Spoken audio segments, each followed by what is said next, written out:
केजरीवाल चुनाव हार गए। केजरीवाल जो दिल्ली की सत्ता में 2013 से लेके 2025 तक बहुत मजबूती से रहे और जिनका अपना कथन है कि हम दिल्ली के मालिक हैं और जो खुद कहते हैं कि मोदी जी को दूसरा जन्म लेना मोदी जी पड़ेगा को कहना चाहता हूँ, हमको मोदी दिल्ली जी में इस हराने से, जन्म में तो आप लेकिन वो हमको नहीं हरा आज सकते दिल्ली इलेक्शन के अंदर हार गए। आम आदमी पार्टी को। सब लोग कहते हैं कि केजरीवाल के जो गुरु हैं वो अन्ना हजारे हैं।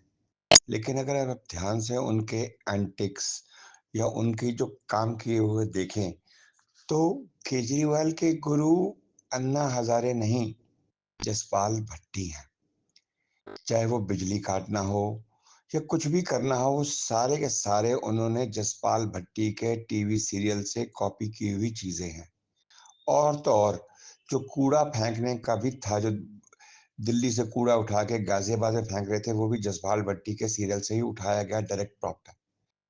और जितने भी एंटिक्स नॉनसेंस क्लब जसपाल भट्टी ने किए, वो सारे के सारे एंटिक्स केजरीवाल ने खुद भी किए हैं। और असल गुरु तो उनके जसपाल भट्टी ही हैं। और उन्होंने इंडिया अगेंस्ट करप्शन में जसपाल भट्टी को दिल्ली बुलाया। कुछ 1 हफ्ता शायद 10 दिन उनके साथ रहे, लेकिन जसपाल भट्टी को बातें समझ आ गई, तो उसके बाद वो वापस चले गए, इनके साथ नहीं रहे।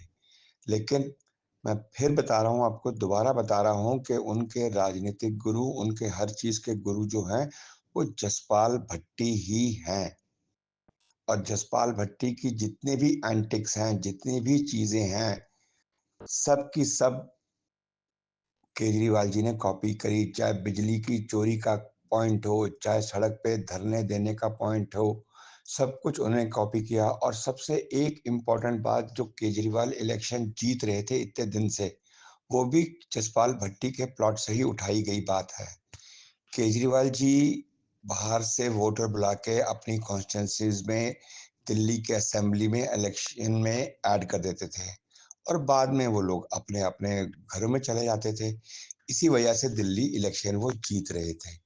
आप उनकी अपनी कॉन्स्टिट्यूंसी, न्यू दिल्ली कॉन्स्टिट्यूंसी की बात करें, तो 1,47,000 वोटर से पिछली बार, इस बार केवल 1,07,000 रह गए।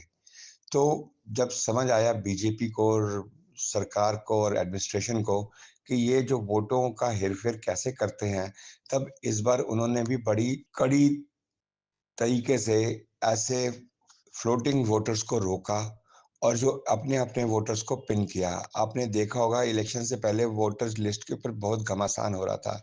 ये सब घमासान उनकी एक जो चाल थी, जो एक्सपोज हो गई थी, उसी का नतीजा था, जो अब बीजेपी को और बाकी। एक बात और बड़ी इम्पोर्टेंट है, जो केजरीवाल जी फ्री में माल दिल्ली में बांट रहे थे, चाहे बिजली पानी कुछ भी, वो भी डायरेक्ट कॉपी जसपाल भट्टी जी की है। इतने इम्प्रेस थे जसपाल भट्टी से वो हमारे केजरीवाल जी, कि सब कुछ उन्हीं की कॉपी किया। और उन्हीं दिनों जो नॉनसेंस क्लब है चंडीगढ़ में जसपाल भट्टी का, वो सुपरहिट हो रहा था।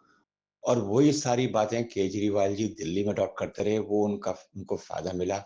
और राजनीति में बहुत वो 10 साल 11 साल तक राज करते रहे। अब उनके पास कोई नई चीज पिछले 5 साल में उन्होंने दी नहीं। ये एक बहुत बड़ा कारण रहा हार का। और जसपाल भट्टी जी का भी स्वर्गवास हो चुका है, तो उनका कोई नया आइडिया आया ही नहीं। और शायद अगर जसपाल भट्टी जी का कोई आइडिया भी कॉपी करते तो कुछ और आगे चल जाता। और मेरे भाइयों बहनों, आप ध्यान दीजिए जो मेरी बातों का, और जसपाल भट्टी के वो आप बेशक देख सकते हैं और उनसे आप रिलेट कर सकते हैं, को रिलेट कर सकते हैं कि केजरीवाल जी क्या पॉलिटिक्स कर रहे थे। अब आगे ब्रांड केजरीवाल का क्या होगा, देखते हैं।